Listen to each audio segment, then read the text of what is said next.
gente. Buenas tardes a todos y a todas. Bienvenidos y bienvenidas a este nuevo ciclo de autores. Mi nombre es Paula Bianchi, para los que no me conocen, soy directora de Gestión de Conocimiento de Educación Ejecutiva, dentro de los cuales se enmarca este espacio de encuentro que estamos compartiendo hoy con ustedes. Estamos contentos nuevamente de estar en esta sede que para nosotros todavía es nueva. Inauguramos en mayo de este año, como siempre decimos, es un nuevo punto de encuentro con la comunidad, pero también con la comunidad ampliada, así que bueno, estamos muy contentos de que hoy se pudieran acercar y quienes no conocieran la sede, si hoy está la oportunidad para hacerlo. Así que estamos muy contentos por eso, estamos muy contentos porque estamos en un evento híbrido. Esto quiere decir que hemos podido traspasar un poco el Zoom y estar junto a ustedes cara a cara personalmente, pero también incluir esta virtualidad que nos trajo la pandemia y que gente que quizás por diferentes motivos que se encuentra lejos nos acompañe hoy aquí. Bienvenidos y bienvenidas a quienes están en el espacio virtual. Esa tercera alegría es compartir de nuevo un espacio de ciclo de encuentro. Esto se prende y apaga. Sí. Nos está respondiendo al pedido de Pablo. Exacto. Está perfecto. Alguien dijo quiero más luz y ahí llegó. Les decía que una tercera alegría es reiterar o reeditar un ciclo de autores nuevo.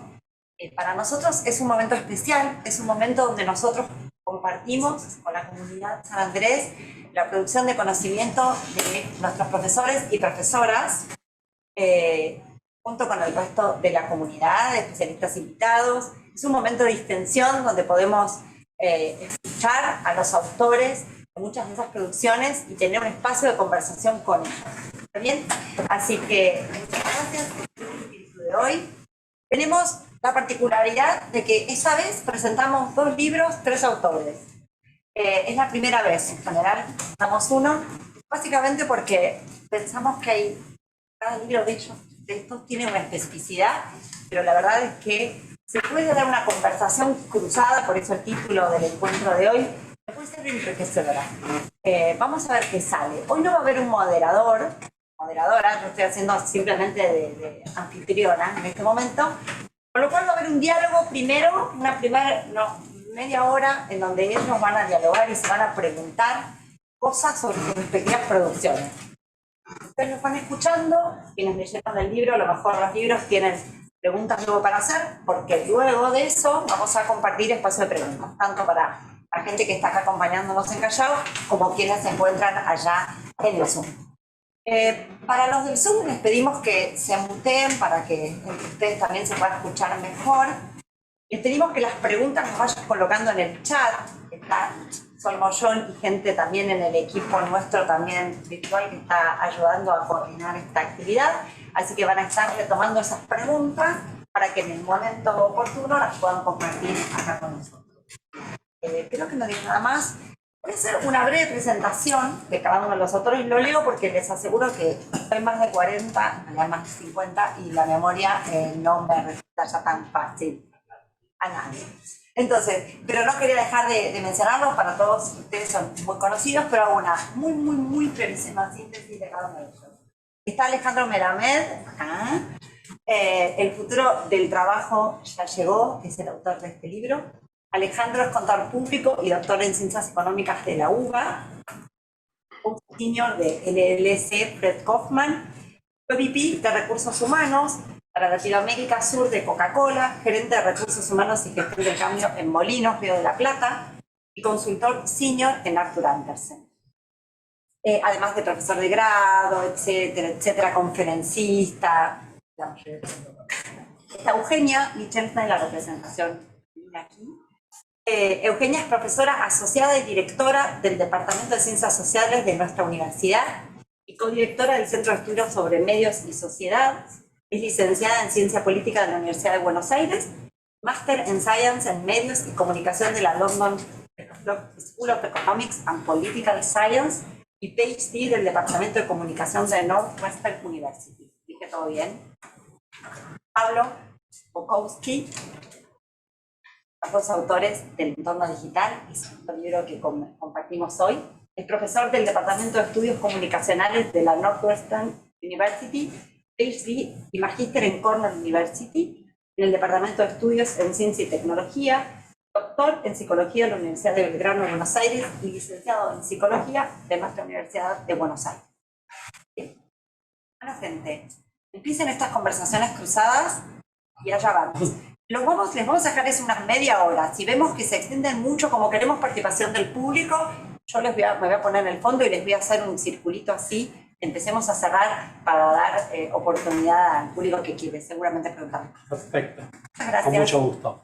Una sola duda, ¿la gente del Zoom escucha bien? ¿Sí? ¿Se escucha bien? Perfecto. Bueno, entonces vamos a empezar. Yo tenía una propuesta para empezar, un concepto que me parece interesante. Es un concepto de la cultura japonesa que se llama Ichigo Ichie. Este concepto dice, una vez, una oportunidad. Lo que ocurre en este momento nunca más se va a volver a repetir. Posiblemente nos encontremos, posiblemente todos nosotros también en otra oportunidad, pero en este contexto, un día 30 de agosto, en este lugar, con estas presentaciones y cada uno como vino, nunca más se vuelve a repetir. Con lo cual, la propuesta, la invitación es a que aprovechemos cada momento y disfrutemos de esta experiencia porque es única. Vamos a empezar entonces nuestro diálogo y acá vamos a tener como dos partes que vamos a contribuir a esto. Vamos a ir haciendo preguntas entre nosotros, vamos a ir respondiendo, conversando. La primera pregunta que yo quisiera hacerles es, ¿cuál es la historia del libro? ¿Qué nos pueden contar de la historia del libro? Bueno, voy a empezar yo, pero la historia del libro en realidad empieza con Pablo en un taxi. Pero yo la sé, así que la voy a contar yo. Pablo está en un taxi y me dice, ¿estás en Escocia? Edimburgo. En Edimburgo. En Escocia, yo estaba en Buenos Aires, año 2016, 17, 18. Me dice, tengo una idea. Estábamos hace bastante, los dos somos profesores de comunicación y estábamos viendo cómo era la cobertura en medios de temas de tecnología, de redes sociales, y vemos que era una cobertura muy distópica, ¿no? Muy basada en lo que está mal, las noticias falsas, las adicciones. Y nosotros conocíamos un montón de gente que estudia estos temas desde una perspectiva basada en la evidencia, en empiria, etc. Escribimos una serie de columnas sobre vida cotidiana y tecnología. ¿Pero dónde? Bueno, me dice, yo me ocupo, y llama a Daniel Haddad, el director de Infobae, y le dice, ¿te interesa? Sí, dice Daniel Haddad al toque. Y entonces empezamos a turnarnos, o sea, elegíamos los temas entre los dos, pero yo lideraba una, después la siguiente lideraba otra. Escribimos sobre educación y tecnología, escribimos sobre trabajo y tecnología, escribimos sobre citas y tecnología, sobre viajes al espacio y tecnología, y fuimos publicando una columna por mes, en los meses de verano pero menos, en los meses de invierno una columna por mes, en Infobae sobre temas de tecnología y vida cotidiana. Cuando estábamos promediando las columnas, que son 19, se nos ocurrió que había, además de que eran de tecnología y vida cotidiana, había como un hilo conductor. El hilo conductor era que en lugar de usar tecnologías de manera discreta, una tecnología, el teléfono, el celular, internet, una red social, vivimos en un entorno digital. Y partiendo de este hilo conductor, que nosotros veíamos que estaba en todas las columnas, pensamos en convertir esta idea en un libro. Sí. Okay. Bueno, primero quiero agradecer la invitación. Yo no soy de la casa, así que quiero agradecer mucho la invitación de estar acá y además de volver al barrio. Llegué hace un par de días de Chicago, hice la secundaria a la vuelta, así que es un placer estar en lo que era el Cine América, donde vi grandes películas.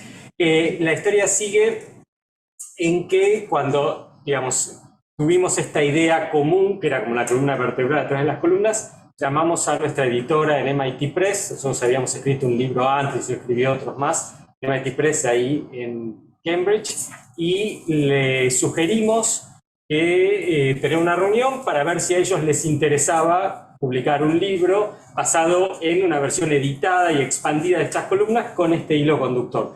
Nos juntamos en Washington, justo teníamos una conferencia. Ellos dijeron que en principio les interesaba, nos pidieron que presentáramos un proposal. El proposal fue a proceso de revisión de pares. Al cabo de 6 meses nos hicieron una oferta de contrato y luego lo que hicimos fue, mientras en paralelo publicábamos las últimas columnas, al mismo tiempo editábamos, traducíamos, editábamos, expandíamos e hilábamos las columnas en un texto que fuera superador respecto de lo que había sido cada una de estas columnas, que eran de 1000 palabras, una cosa así, para captar la atención del público en Internet, que como saben es muy escasa. El libro, todo ese texto después fue a otra ronda de revisión de pares y salió publicado luego unas modificaciones por MIT Press en junio del año pasado. Sí. Siglo XXI se interesó mucho por el texto y decidieron sacarlo, y lo sacaron en junio de este año. Junio de este año. En junio de este año. Sí, fue en agosto del año pasado, junio de este año. Y acá está la imagen de la tapa del libro. Esa es un poco la historia en 2 minutos. Bueno, Contanos vos entonces la historia del Sí. futuro del trabajo ya llegó. bueno, yo diría que no estuve en Chicago, no estuve es más terrenal, después ir de Belgrano a 11, de 11 a Barracas. Pero tenemos un punto en común, van a ver que no todo es tan lejano. A ver, en el 2017 había publicado uno de trabajo. Alguno tiene, me parece. Mutéense. Luego, bueno. En el 2017 yo había publicado El futuro del trabajo y el trabajo del futuro, y la verdad es que venía percibiendo que había cambios acelerados. No tenía precisiones, pero venía percibiéndolo. Empecé a escribir también columnas en Infobae, varias, y la verdad que esto fue un sábado a la mañana, saliendo del gimnasio, dije, en noviembre del año pasado, dije, acá está el insight, acá está la revelación. Hay un montón de material y hay un montón de ideas que hay que rescatar. Pero tal vez lo que dije es, en lugar de la modalidad tradicional, vamos a poner contenido y aterricémoslo con casos concretos de empresas que estén mostrando el futuro en el presente. Y la verdad es que fue un libro que se escribió con una velocidad alta. Esto fue escrito diciembre, enero y febrero, hasta principios de marzo. Después empezó todo el proceso de edición. Y la verdad es que, y uno de los temas que íbamos a hablar, ¿no? Si uno hoy volviera a cerrar el libro, posiblemente agregaríamos un montón de temas que fueron surgiendo de marzo hasta ahora, ¿no? Pero la verdad que es una historia donde hubo mucho foco y tratar de traer a la mesa temas que nos impactan a todos y en los cuales todos estamos involucrados.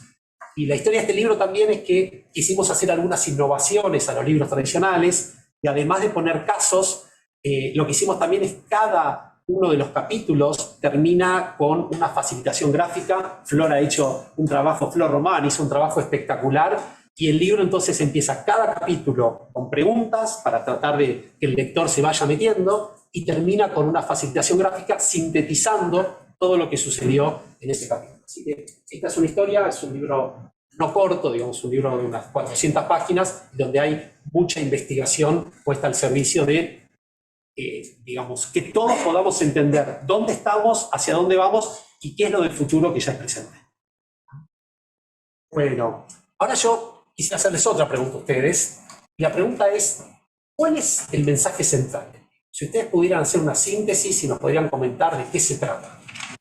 Bueno, el mensaje central del libro, que está en el título, piensen que el ser humano vive desde que evolucionó como ser humano en un entorno natural, ¿no? La lluvia, el sol, si hacía frío, si hacía calor, eso determinaba su vida, ¿no? Determinaba qué comida podía encontrar, determinaba si podía hacer fuego, etc. Hace 5.000 años, 6.000 años, los seres humanos sumaron ese entorno natural en el que llevaban toda su vida, el entorno urbano, ¿no? Se empezaron a asentar, empezaron a cultivar, empezaron a tener para almacenar granos, empezó a haber comercio y empezó a haber ciudades. Nosotros estamos muy acostumbrados a las ciudades, de hecho acá estamos en Callao y Santa Fe, uno de los puntos neurálgicos de la ciudad de Buenos Aires, pero la ciudad no es natural, la ciudad es un invento humano, nosotros lo tomamos como algo dado, pero la ciudad es un invento humano y muchas de las decisiones de diseño de la ciudad afectan nuestra vida cotidianamente. Entonces también vivimos en un entorno natural. Lo que proponemos en el libro es que así como vivimos en un entorno natural, sigue siendo importante el entorno natural. Piensen que una de las primeras cosas que hacemos cuando nos despertamos es chequear el clima. Chequear el clima y el tránsito, que es del entorno urbano. O sea que el entorno, no es que el entorno urbano supera al entorno natural, se une, se superpone al entorno natural. Este entorno natural y este entorno urbano en el que vivimos se suma el entorno digital. Porque ¿dónde chequeamos el clima y el tránsito? Que es lo primero que vemos cuando nos despertamos, la mayor parte de nosotros, el celular. Entonces, a este entorno natural, este entorno urbano, se suma el entorno digital donde cada vez más, y este es un ejemplo genial porque toda esa gente está ahí en Zoom, y veo gente que está con el celular, por ejemplo, o sea, que suman al entorno urbano de la clase o con la computadora el entorno digital, vivimos en un entorno digital. Y esto nunca se vio tan claro como durante la pandemia, durante la cuarentena, el lockdown, la pandemia, donde todos los que pudimos, no fue todo el mundo, porque médicas, enfermeros siguieron trabajando en location, camioneros, etcétera, pero todos los que pudimos, profesores, ejecutivos, estudiantes, pasamos nuestras actividades, tanto laborales como recreativas, a este entorno digital. Piensen en la cantidad de cumpleaños que fueron, piensen si hicieron Zumba por Zoom, piensen en clases de cocina, piensen cuántos aprendieron a hacer pan de masa madre siguiéndolo por Meet. Todo esto es una muestra. Nosotros no empezamos el libro con esta idea, pero cuando estábamos charlando sobre el libro en marzo de 2020, febrero, marzo de 2020, dijimos, esta es una muestra de la importancia del entorno digital en nuestra vida cotidiana. Tanto es así que ahora volvimos a circular por las calles, no diría igual que antes porque ya no somos los mismos, pero muy parecido a como lo hacíamos antes, pero seguimos muy pendientes del entorno digital y un montón de cosas que Alejandro cuenta en su libro sobre cómo cambió el trabajo, cambiaron no solo el trabajo, sino nuestra vida cotidiana, nuestra manera de estudiar, nuestra manera de aprender, nuestra manera de comunicarnos con otros, nuestra manera de hacer entrevistas, de hacer terapia en muchos casos, cuántos siguen haciendo terapia a distancia, cosa que antes era considerado totalmente imposible o muy difícil, etc. Entonces, de lo que se trata el libro es como al entorno natural y al entorno urbano al que ya habíamos, le sumamos este entorno digital que tomamos como si fuera algo dado, así como tomamos la ciudad como si fuera algo dado, pero que en realidad nosotros construimos y reconstruimos con cada paso que damos. Buenísimo. Bueno, muchas conexiones, muchas conexiones. Contanos un poco de la idea central del futuro del trabajo ya llegó. Bueno, tiene el punto de conexión en que el momento en el cual se empieza a pensar este libro tiene muchas comparaciones y muchos puntos en común. Ahora, ¿qué pasó? Cuando yo escribí en el 2017 El futuro del trabajo y el trabajo del futuro, era un libro que presentaba tendencias para los próximos 10 a 15 años. Desde ese momento hasta este momento pasaron nada más que 250 semanas. Pasaron nada más que 5 años. Y sin embargo, todo cambió y todo se aceleró. Vamos a ver algunas de las cosas que sucedieron, ¿no? Por un lado, en esta aceleración también sucedió un fenómeno que todos perdimos mucho. Perdimos, obviamente, a gente muy querida, muchos de nosotros. Perdimos celebraciones, perdimos vacaciones, perdimos viajes, perdimos trabajo, perdimos proyectos, pero también ganamos. El libro trata de trabajar sobre esto, todo lo que ganamos, todas las cosas que fueron una oportunidad para cada uno de nosotros durante la pandemia. Algunos de los cambios quiero mostrarles. En el 2017 yo presentaba a uno de los pensadores más importantes, que es Yuval Harari. Yuval Harari dice algo que era en ese momento fantástico, que decía: tres grandes dificultades que tuvimos en el mundo: las guerras, el hambre y las pestes. Y esto cada vez más se está empezando a resolver, decía él. Ahora fíjense, él decía en su momento, mueren más personas por comer demasiado que por comer poco. Mueren más personas por vejez que por enfermedades infecciosas. Y más por suicidios que por la suma de soldados, terroristas y criminales. ¿Qué pasó en este periodo? Primero, tenemos más gente con hambre que en el 2017. Hoy hay 828 millones de personas que no tienen para comer. Segundo, los muertos del COVID fueron 6,5 millones en todo el mundo. Tercero, la guerra que estamos teniendo ahora, la invasión rusa, ya generó 10.000 soldados ucranianos fallecidos, 32.000 rusos y aproximadamente 5.600 civiles. Por lo cual, evidentemente, estas predicciones se nos cayeron y el mundo dio vuelta a todo esto. Ahora, ¿de qué trabaja el libro? ¿Sobre qué se focaliza? Nosotros siempre hablábamos de las distintas revoluciones. La revolución industrial, la 1.0, después la del automóvil y la electrificación, la 2.0, la computación y la automatización, la 3.0, y hablábamos de la revolución digital, y eso era el foco en el 2017. Sin embargo, esto que era la revolución digital, hoy en día es la normalidad digital. Ya no nos sorprende que algo tenga una aplicación móvil, ya no nos sorprende que algo esté digitalizado. Entonces hoy ya estamos hablando en la revolución X.0, porque esto cambia todo el mundo, todo el tiempo. Otros temas que sucedieron, y me parece importante señalarlos, la palabra metaverso no existía prácticamente hace 5 años, nadie hablaba, de hecho hace un año prácticamente nadie hablaba. El tema del home office, y es uno de los temas que ustedes trabajan también, ¿no? En Latinoamérica, no más del 3% de la población que podía trabajar en home office alguna vez a la semana lo hacía. Es decir, prácticamente nadie. Hoy en día la pregunta es, ¿quién no trabaja en home office? ¿Qué actividad no te permite trabajar home office? Y de hecho aparece esta modalidad híbrido que antes hubiera sido impensada. Telemedicina, otro de los campos para entender cómo impactó. Antes de la pandemia era nulo. De hecho, hay un estudio de la Asociación Argentina de Telemedicina. El 6% de las personas aceptaba telemedicina o teleconsultas antes de la pandemia. Hoy el 94%. Hablaron del Zoom. Fíjense, les voy a dar algunas cifras del Zoom que a mí me impactaron. Zoom facturaba en 2017 33 millones de dólares. ¿Saben cuánto facturó en el año 2021 Zoom? 4.000 millones de dólares. De 33 a 4.000 millones de dólares. 350 millones de personas participan en reuniones de Zoom por día. Y además aparecen nuevos verbos como estar muteado y todo lo que parece, ¿no? Y fíjense, el tema de dar clases por Zoom hubiera sido algo impensado totalmente desde jardín de infantes hasta las universidades. Todo el mundo estuvo tomando clases por Zoom. TikTok no existía en el 2017. ¿Saben cuántas personas hoy participan de TikTok como usuarios? 1.400 millones de personas. Está hoy siendo la red social más importante en temas de negocios. Vamos a hablar de todas las categorías y algo muy cotidiano para nosotros. ¿A cuánto piensan que estaba el dólar en esta fecha del 2017? El dólar estaba a 17,66 el oficial y a 18,26 el blue. Hoy en día 145,91. Digamos que algo se modificó.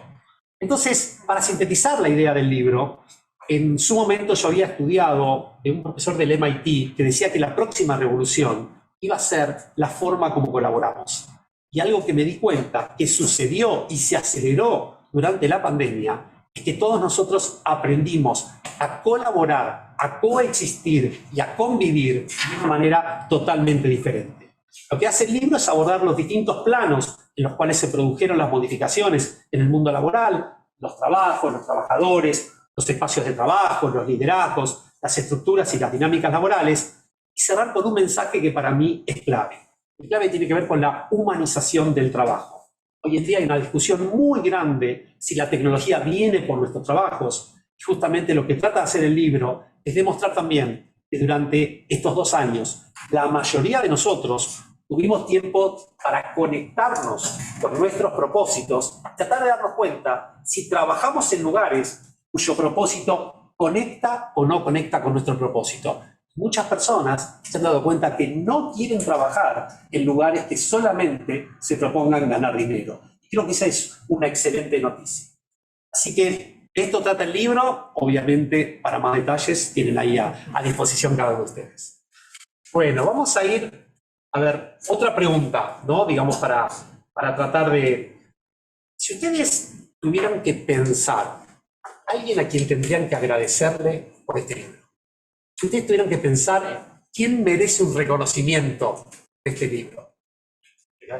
Bueno, la primera persona que se nos ocurre es Daniel, que tardó 4 minutos en responder el email, si le interesaba esto. Yo aprecio mucho, y tengo mucho cariño en lo personal, que nos abrió el espacio para experimentar. A los 60 investigadores que entrevistamos a lo largo de 2 años y pico, cuyos trabajos nosotros abrevamos para hacer el libro, a nuestra editora en MIT Press, Gita Sala, a nuestros editores del siglo XXI, en especial Ana Gandiano, y a nuestras familias.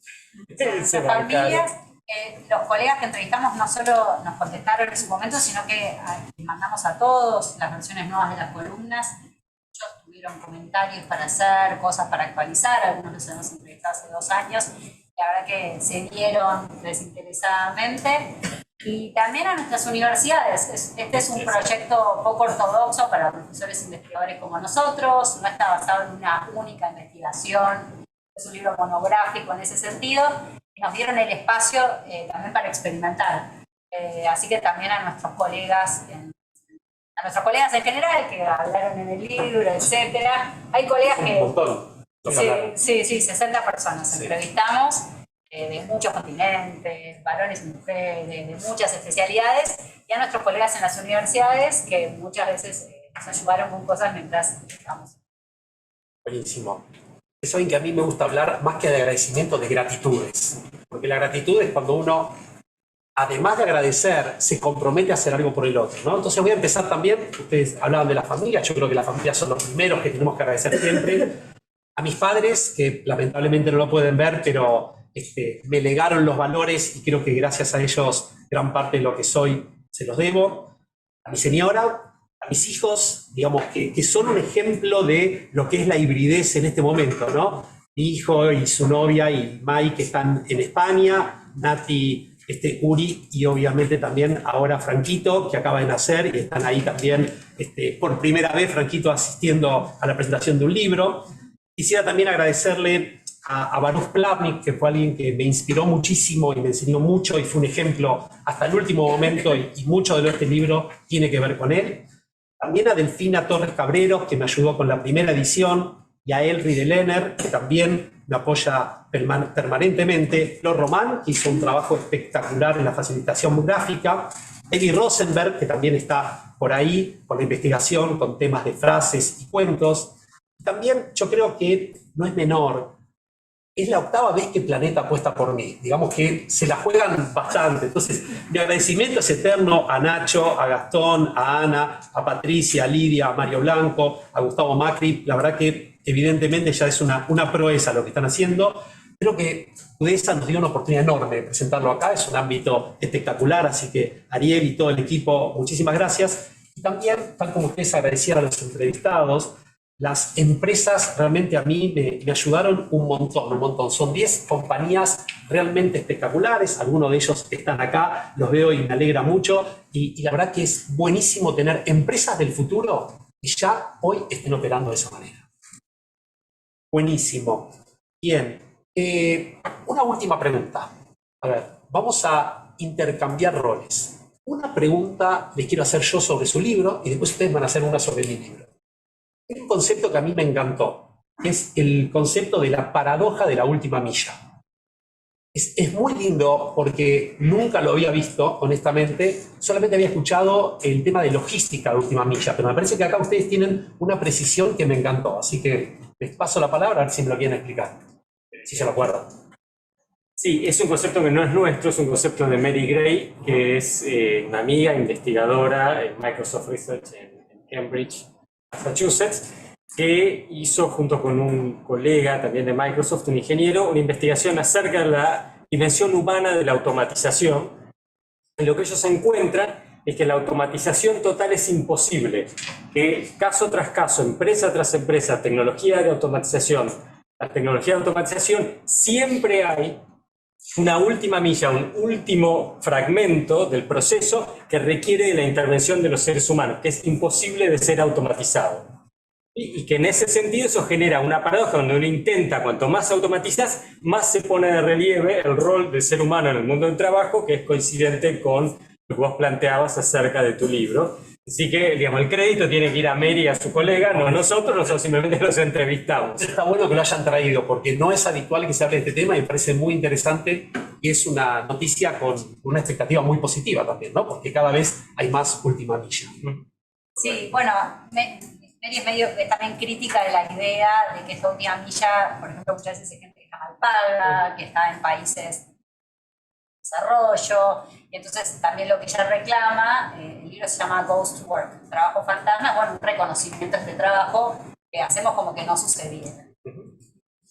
De tu libro, yo tengo muchos estudiantes, no solo de grado, que son más grandes, pero estudiantes muy jóvenes, 18, 19, 20 años, que obviamente se van a insertar laboralmente en este trabajo del futuro y este futuro del trabajo. ¿Qué recomendación le harías a estas y estos jóvenes que van a empezar a trabajar ahora, en este futuro que ya llegó? Sí.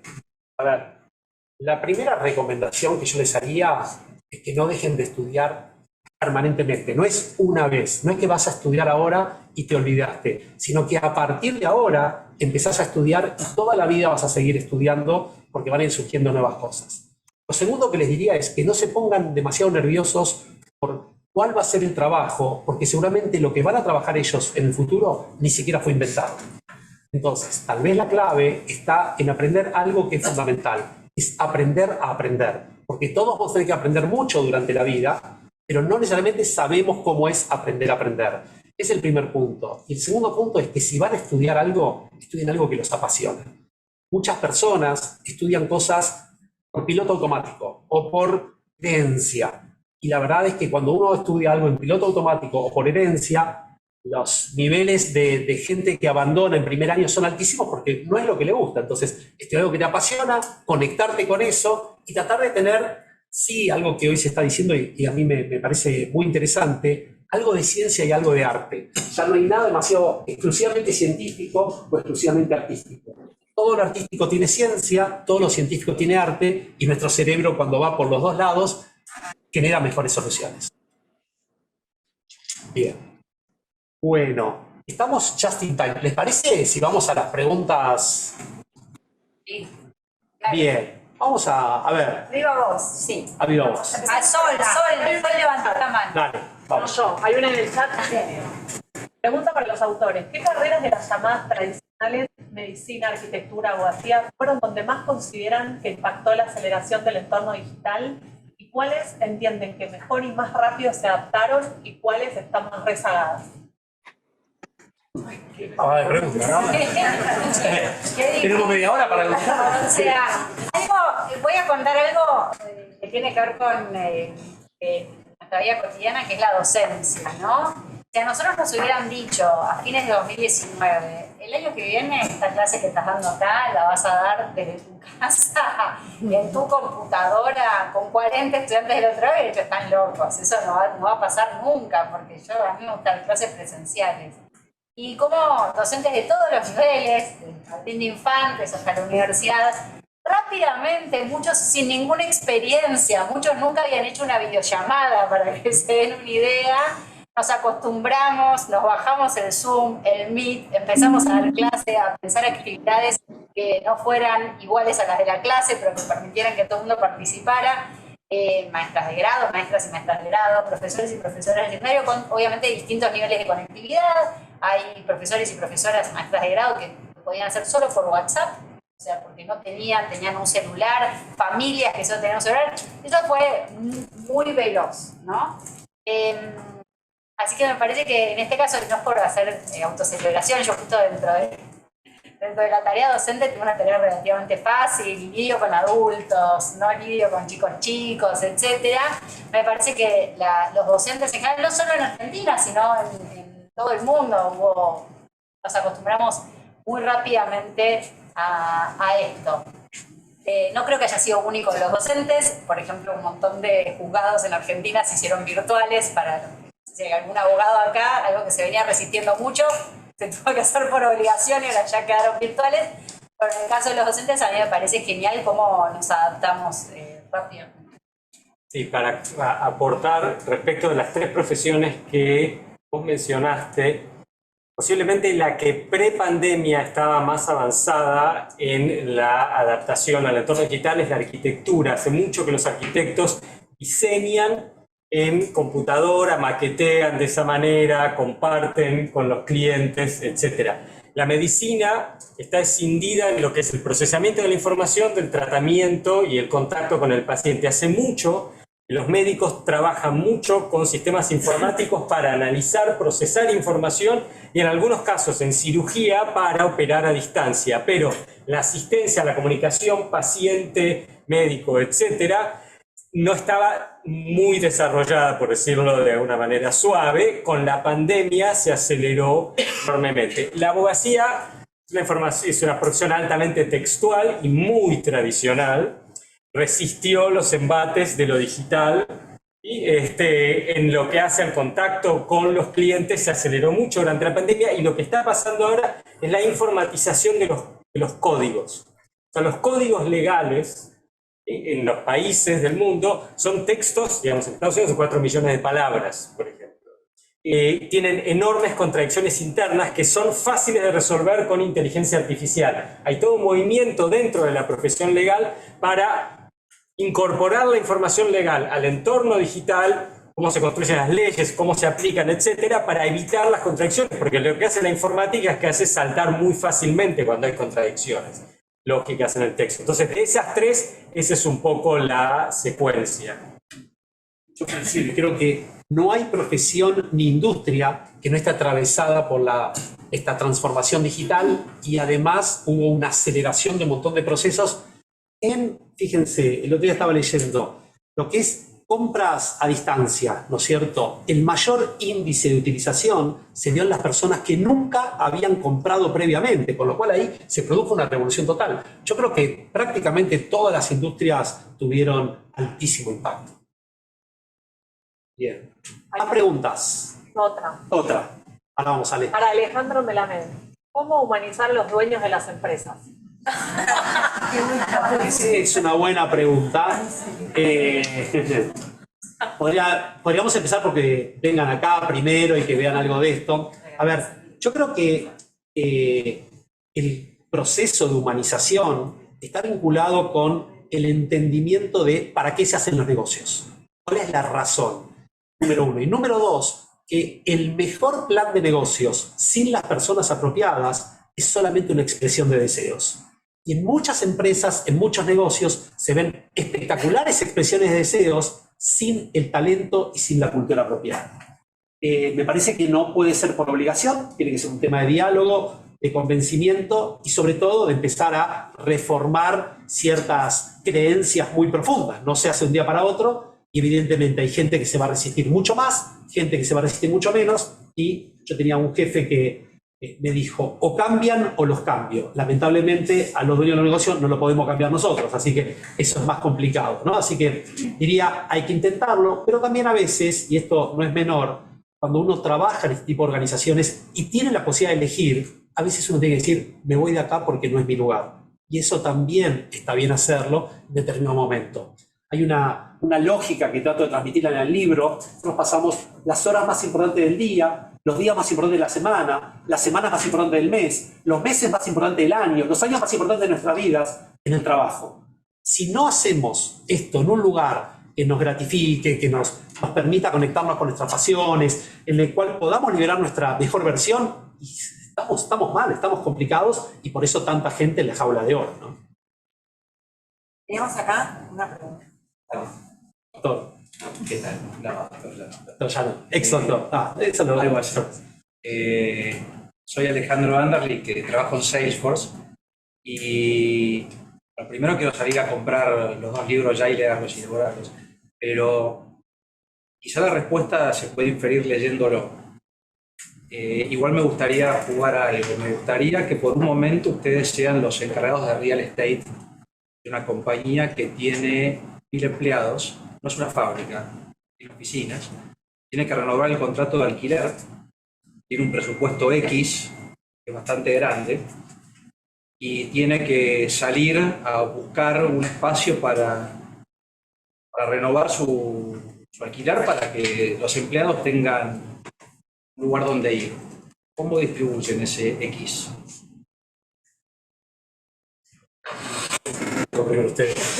En torno Pero Solo para te hago una oficinas. pregunta.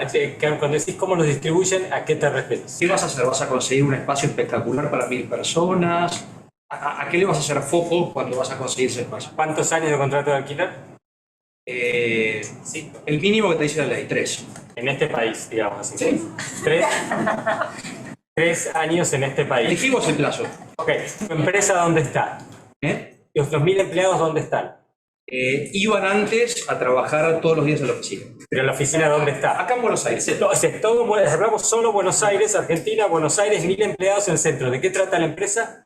De lo que quieras. Tecnología. No, porque cambia mucho. Manufactura, servicios, procesamiento de información. Marketing, ventas, administración de cualquier empresa. Ok. Ojo de buen cubero, necesitas no más de 150 espacios. Eso quería escuchar ahora. Sí. No, digo, porque depende mucho. Es una fábrica, es distinto de... No, te dije que era una fábrica. Ok. 150 espacios, digamos, que la gente vaya no más de 2 veces por semana, los espacios sean rotativos, incluso para los jefes. Si calculo que si es marketing, etcétera, hay mucha gente que está en la calle, que está viajando además, y yo no lo ubicaría la oficina en un lugar particularmente apetecible y pagaría el premium de eso, porque la gente en general cada vez más va a estar disociada en white collar work, no en blue collar, pero en white collar work va a estar cada vez más disociada del lugar donde trabaja, ¿correcto? Con lo cual eso te implica enorme cantidad de ahorros, ¿sí? Porque estás para mucha menos gente, enorme cantidad de ahorro porque te estás yendo a un lugar que de repente no es tan premium, no es eso lo que va a hacer que alguien vaya a su lugar de trabajo, y a lo largo del tiempo, eso incluso posiblemente después de 5 años baje un 30%. El mundo está yendo en ese área, en la gente, digamos, que es white collar y que puede elegir a dónde ir, y a la que vos la tenés que atraer, le tenés que dar en parte lo que quiere. Esa no es la mayor parte de la masa laboral. La mayor parte de la masa laboral no puede elegir dónde trabaja, no puede elegir de lo que trabaja ni dónde trabaja en el mundo. En general, digamos, con suerte tiene trabajo en muchos lugares, pero en ese sector del mercado laboral yo creo que es ahí hacia donde estamos yendo. Yo no me dedico a eso, así que es una respuesta, digamos... Era un juego. Sí. Yo complementaría esto. Primero, no alquilaría un solo lugar. Yo pondría en 2 o 3 lugares más pequeños, uno en zona norte, otro en zona sur, otro en centro, número 1, oeste, punto número 1. Punto número 2, tenemos que definir para qué ese espacio. Yo creo que no es un espacio donde la gente va a trabajar. Creo que tiene que ser un espacio de interconexión personal. Porque si va a ir a la oficina a comunicarse por Zoom con otro, no tiene ningún sentido. Entonces, yo creo que lo que tendría son espacios de reuniones de 2 personas, de 3 personas, de 5 personas, de 10 personas, y lo que sí haría es parte de esa inversión, dedicarla a equipar a las personas, un tema que ustedes hablan en el libro que está muy, muy interesante, equipar para que en sus casas puedan tener la infraestructura requerida como para trabajar adecuadamente. Ahora, creo que mucha de esta gente no va a trabajar en algún momento de sus casas, sino va a ir al working from anywhere, desde cualquier lugar de la ciudad, de la provincia, del país o del mundo. Entonces, ahí creo que ya no va a ser un problema del lugar que le doy, sino fundamentalmente de la conectividad que le doy para que pueda estar con nosotros enganchado permanentemente. Pero a priori los costos de real estate van a bajar un montón y se va a tener que invertir plata en cosas que antes no se invertían. Si no, llaman a los muchachos de SITS que están acá y te lo resuelven en 2 minutos. Y otro Ahí ya tienen la comentario solución. es que lo haría que fuera un lugar lindo. La gente trabaja en su casa, es un lugar donde elige estar, es un lugar... Si vos haces una oficina, no importa tanto el lugar, porque puede ser en zona norte, en zona sur, no tiene que ser en el centro. Es un lugar donde sea muy agradable estar, donde tengas ganas de ir. Porque si vos querés que la gente vaya, aunque sea 1 o 2 veces por semana, tiene que ser un lugar que la gente diga, qué suerte, hoy me tengo que ir a la oficina, me voy a encontrar con la gente. No tiene que ser un bajón. Excepto que no quieras que vayan. Entonces, si no querés que vayan, sí, tiene que ser un lugar muy deprimente. Pero si querés que vayan, aunque sea 1 o 2 por semana, hay que poner plata en eso. ¿Y otras preguntas? Ahí, dale. Realmente quería preguntar si algunas empresas que todavía no están con el trabajo en home office o el híbrido, ¿será porque los dueños de esas empresas tienen temor a perder el control de lo que está pasando dentro de su organización? Pasar de una empresa, de un lugar, a que cada quien esté en su casa, muchas veces hay miedo del dueño de la empresa a perder el control, a no poder saber dónde está y cómo manejar esa situación. Una de las evoluciones que se produjo con el home office es pasar del control a la confianza. Previamente se pagaba por cantidad de horas que la gente calentaba la silla. Tenías que mostrar tarjeta, poner el dedo. Esas son lógicas que lo que me importa es cuántas horas estás acá. La verdad que para la mayoría de los trabajos no importa cuándo empezaste, cuándo terminaste, cuántas horas, sino lo que vos producís. Entonces, la tendencia, y esto, digamos, a nivel de confianza en la gente, es te doy los objetivos, acordamos lo que tenés que cumplir y hacelo en el horario y en el momento que vos quieras, excepto que tengamos que tener actividades en el mismo horario 2 o más personas. Punto número 1. Punto número 2, hace poco me estaban comentando que en una institución militar fueron al home office. Entonces, ¿qué es lo que hicieron? Fíjense la lógica, ¿no? ¿Qué es lo que hicieron? Cada persona, cada una hora tenía que reportarse que estaba conectado. No entendieron nada, digamos, exactamente al revés, ¿no? Seguían con la lógica. Cada una hora tenía que reportarse por WhatsApp, estoy conectado, estoy conectado. Un dato, este es un estudio que hizo Microsoft, que Silvi me lo prestó, me lo pasó. ¿Cuál es el factor que más molesta a las personas cuando trabajan en sus casas? No es el tema de tener que trabajar las horas, no. Es la cantidad de notificaciones que reciben. ¿Por qué? Porque todos los que trabajan desde sus casas tienen como una especie de cargo de culpa por estar ahí. Entonces piensan que si viene una notificación, ya sea de WhatsApp, de mail, de lo que sea, inmediatamente tienen que cortar lo que estaban haciendo. Entonces baja la productividad ahí. Y esto es parte de lo que está revisando los protocolos, qué tengo que responder y qué no, y cómo coordinamos entre nosotros, cómo va a ser el sistema comunicacional. Hay una pregunta en virtual. Sol, ¿la traes? Sí. ¿Podrían comentar sobre el cambio en el mercado de trabajo, ya que ahora existe la competencia entre individuos en distintas geografías?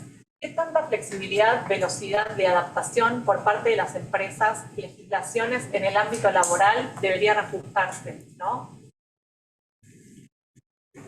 Miren, paso un aviso parroquial. En el libro están los casos de Seeds y de Deal. Son las dos empresas que resuelven, y acá tenemos representantes de ambas, ¿no? ¿Dónde está Talín? ¿Dónde está? Ahí está.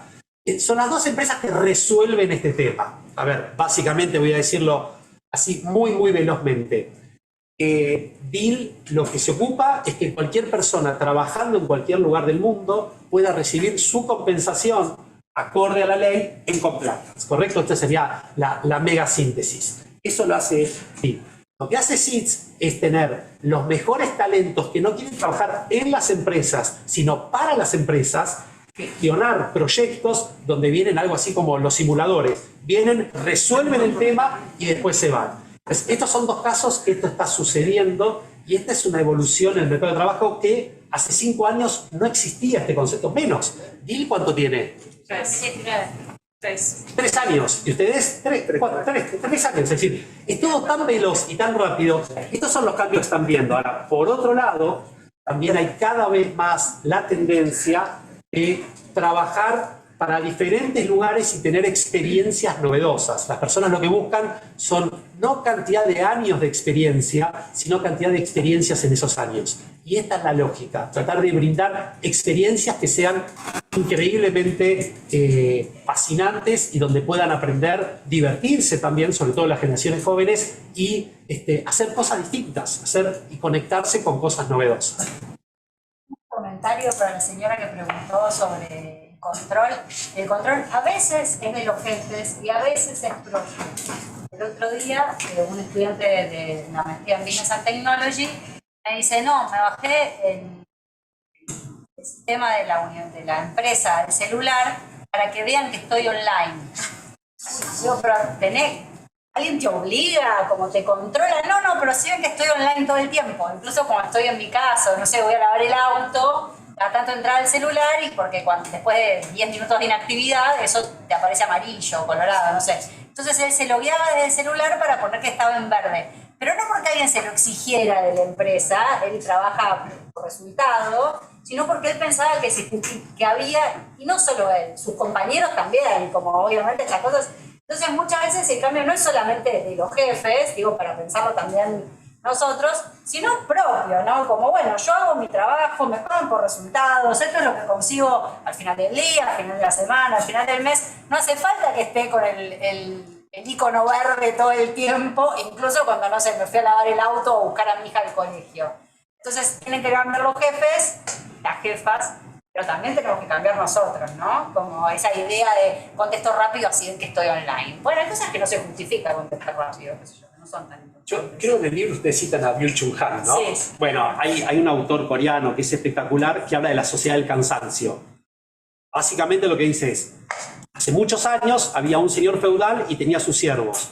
Hoy en día somos nosotros que en nuestras cabezas nos ponemos la obligación de hacer cosas que nadie la pide, pero nos obligamos más de la cuenta, ¿no? Más o menos en la síntesis. Sí, claro. Es muy, muy interesante ese libro, chiquitito y súper piola.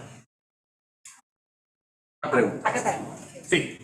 Los tres confluyeron en el tema de que la pandemia fue como el hecho disruptivo que hizo la explosión tecnológica para que la podamos usar en la cotidianidad. Habla bien de la tecnología o del desarrollo tecnológico, habla bien de la gente que se pudo adaptar y seguir adelante y poder usar esa tecnología. Ahora la pregunta es, ¿qué dice de las empresas, de los gobiernos, de las instituciones educativas, que tuvimos que esperar un hecho disruptivo de esa magnitud para poder explotar lo que teníamos desarrollado, digamos? Porque la pregunta es a futuro es, ¿cuánto quizás tenemos atrasado de otras áreas que no podemos hacerlo explotar por este tipo de cosas? Hay un estudio, lo cito en el libro, de la Deloitte University, y ellos hacen como curvas, y lo que dicen es, la tecnología crece exponencialmente. Nosotros las personas vamos un paso más atrás, las empresas 2 pasos más atrás, pero las políticas públicas varios pasos más atrás. Es el problema, dice, porque siempre vienen corriendo de atrás, y es lo que pasó, a un caso bien argentino, ¿no? Lo que pasó con las empresas de plataforma, ¿no? Con Pedido Ya, etc. Hasta enero, febrero del 2020 se discutían si eran legales o ilegales, y después pasaron a ser indispensables, y todos vivimos gracias a Pedido Ya, Rappi, etc. Entonces, un poco ese estudio lo que decía es, los estados por la naturaleza propia van mucho más atrás, y en general cuando está instalado el tema, recién ahí salen con la solución en lugar de adelantarse, ¿no? Esa es una de las miradas, pero seguramente ustedes tienen más. Sí, no, es interesante la intervención. Para poner un poco meta, en la intervención yo detecto un tono de que la tecnología, digamos, o el cambio, la aceptación de la tecnología es necesariamente positiva y es igualmente positiva para toda la sociedad.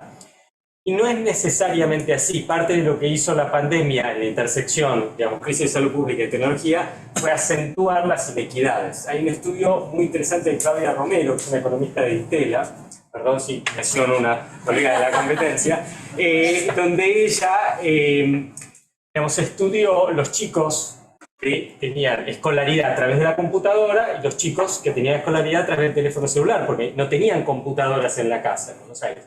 Un ex profesor de la casa, colega amigo nuestro, Hernán Galperín, que ahora enseña en la Universidad de California del Sur, replicó de alguna manera el estudio en los barrios marginales en Los Ángeles y encontró lo mismo, que en el caso de la pandemia, ¿sí?, hubo un aumento de la inequidad en lo que tiene que ver con los outcomes, los, digamos, resultados educativos, de acuerdo a cuál es la base instalada de tecnología y cuáles son las capacidades, las habilidades de utilizar. Lo mismo pasa en muchas otras áreas de la vida social. Lo que quizás deberían hacer los estados, o donde quizás se debería enfocar la política pública, es en reducir esas inequidades y no, como muchas veces suele hacerse, utilizar los recursos del erario público para, digamos, equitativamente desarrollar la tecnología, porque hay base instalada en el sector privado que favorece a ciertos grupos sociales y desfavorece a otros grupos sociales. La segunda observación respecto de la pregunta es, digamos, no es que nosotros pasamos del entorno urbano al entorno digital porque el entorno digital es necesariamente mejor. Tener el entorno digital desarrollado nos permitió pasar mejor la pandemia. Pero hay toda una serie de correlatos que tienen que ver con las crisis actuales de salud mental, que tiene que ver con, están asociados con este pasaje brutal del entorno urbano al entorno digital. Y aumento en la prevalencia, por ejemplo, una de las cosas que decía Alejandro, en suicidios e intentos de suicidio, sobre todo entre los más jóvenes. Alcoholismo, abuso de sustancias, violencia de género, etcétera, que han, Violencia doméstica también. exactamente, que han acontecido en los últimos 18 meses, se han acelerado. Con lo cual, si bien la pandemia es cierto que aceleró un proceso que ya existía, posiblemente 10 por 1. 25, 26 meses de pandemia es como si fueran 25, 26 años. Pero no todo eso es necesariamente bueno, no todo eso es necesariamente equitativo. Lo que quizás deberíamos hacer ahora, que nos dedicamos a estudiar esto, los líderes de la industria, los líderes en política pública, es en este gran experimento en el que todos hemos improvisado durante los últimos 2 años y medio, ¿qué lecciones sacamos para construir un entorno digital mejor? Para pensar, repensar el trabajo de una manera que sea más equitativa, más justa y que nos permita realizar el propósito que queremos cada uno de nosotros y nosotras tener en la sociedad en la que vivimos. Puede ser, Si sí, querés- puede ser en el entorno digital o puede ser que algunas cosas, digamos, esto es mejor hacerlo en el entorno urbano, en el entorno físico, no necesariamente más digital es mejor para todos. Entonces, voy a dar un ejemplo muy claro. Mi hijo estaba en sala de 3 cuando empezó la pandemia. Bueno, nunca se conectó a un Zoom, nunca le interesó. Para un chico de 3 años el Zoom es una cosa totalmente abstracta. Entonces, podemos estar de acuerdo en que el jardín de infantes es bueno que sea presencial. Después podemos ver que hay programas de posgrado, por ejemplo, que está muy bien que sean por Zoom. Hay gente que los quiere hacer en todo el mundo, no necesariamente tenemos que estar todos en la misma aula, al mismo tiempo. Esto es genial hacerlo híbrido, pero no se puede hacer híbrida una sala de 3, una sala de 4 porque se pierde mucho. Entonces, yo partiría de la base de que más digital es mejor y que hay otra cosa que nos estamos perdiendo que tal vez sea mejor porque, no sé, no hubo una disrupción que nos obligara a probarlo. Y un tema que ustedes trabajan, sí, perdón. Teníamos una última Vamos, pregunta. entonces, Ella levantó la mano varias veces. Recoleta, vamos a ir cerrando. vamos, Edith. Vale. Me había quedado cuando alguien preguntó de cómo alquilar y tener lugar, y vos decías, queremos que el empleado vaya, que tenga un mejor lugar.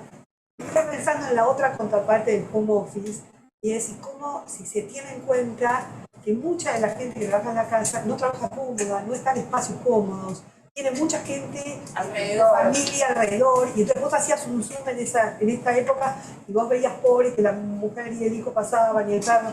Digo, no todos tienen la comodidad para trabajar en la casa, y digo, si hay una mirada sobre eso, porque no todos trabajan cómodos en la casa.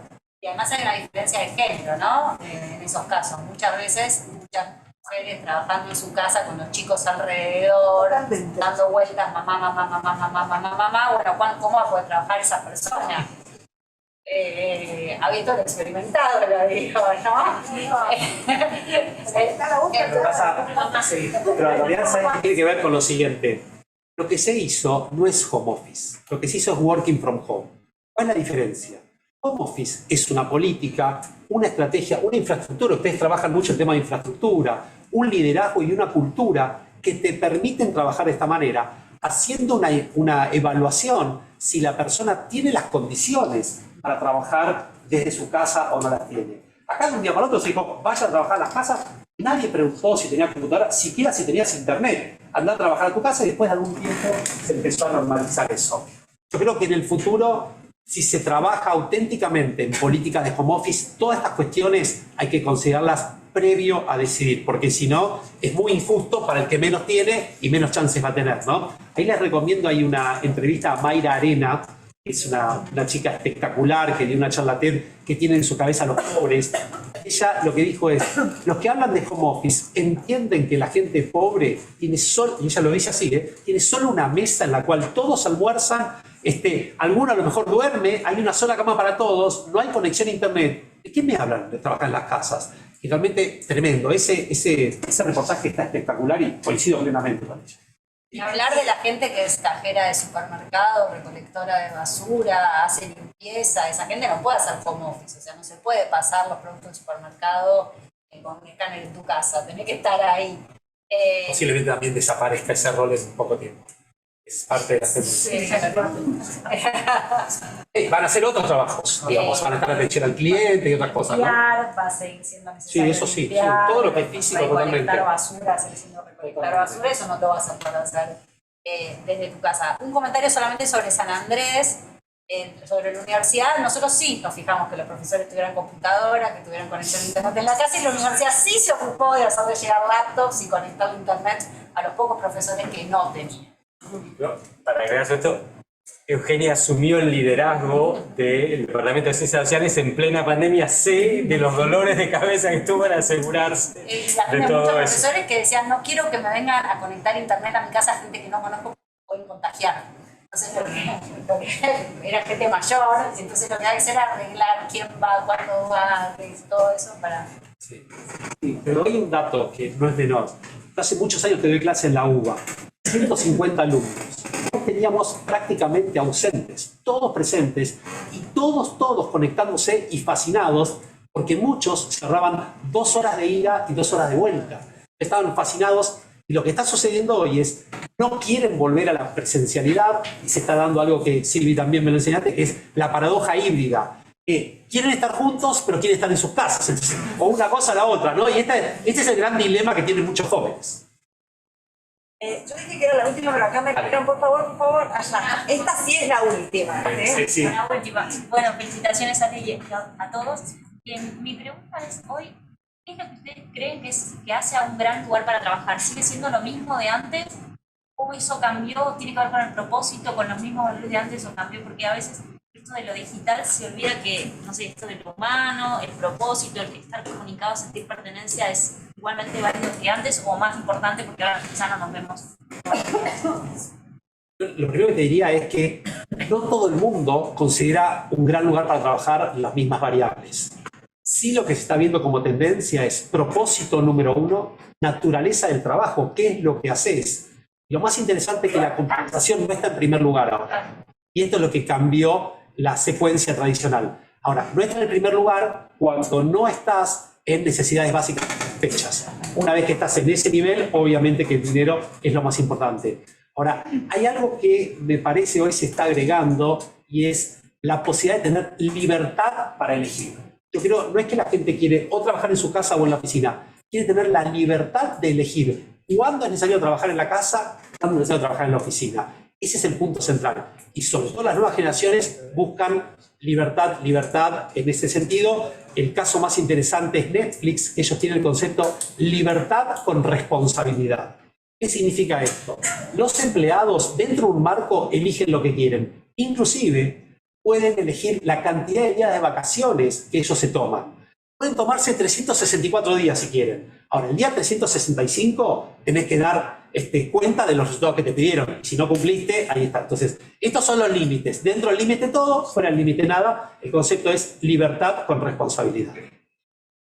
Sí, es una pregunta muy rara, pero yo diría...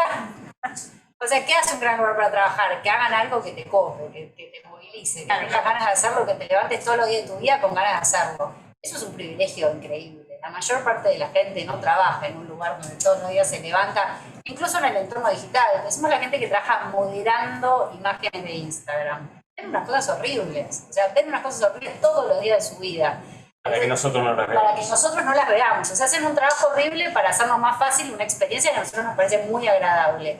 Entonces diría, además de que tenga un propósito, que se reconozca que eso es un trabajo, todo esto también está en Ghost Work, que se les den beneficios, porque la libertad es genial, arriba de las necesidades básicas y satisfechas. Si tenés libertad, si te cae un diente y no te puedes arreglar, agradeces mucho la libertad, pero seguís no teniendo un diente. Entonces pondría un piso básico a la libertad y diría, bueno, arriba de eso libertad, pero reconozcamos que hay un montón de trabajos horribles y que queremos que haya gente que lo siga haciendo. Lo que yo agregaría es que esta es una perspectiva muy norteamericana, pero la gente hoy en día, sobre todo de lo que intuyo esta generación para abajo, porque lo puede expresar más, pero también de mi generación, que intuyo que no son la misma, si hay una variable en los estudios sociológicos y psicológicos que yo he visto en los últimos 20 años acerca de qué hace un contexto laboral eficaz, y una variable subvaluada es la diversidad. Los contextos laborales siguen siendo dominados por determinados grupos, por los hombres, por la gente blanca, por la gente heterosexual, etc. Y eso genera enormes pérdidas para las organizaciones, porque hay un montón de perspectivas habilidades de vivencias y experiencias que sienten que no tienen lugar, ¿sí? Con lo cual no las contribuyen, que en la práctica no lo tienen, ¿sí? Entonces, yo creo que si hay una variable, un killer app, digamos, a nivel organizacional, es la diversidad. No es la diversidad para decir somos diversos y mostramos figuritas, es realmente corporizar, ¿sí?, la diversidad y abrevar de lo que pasa cuando uno trae no una sumatoria de perspectivas, sino una integración de diferencias.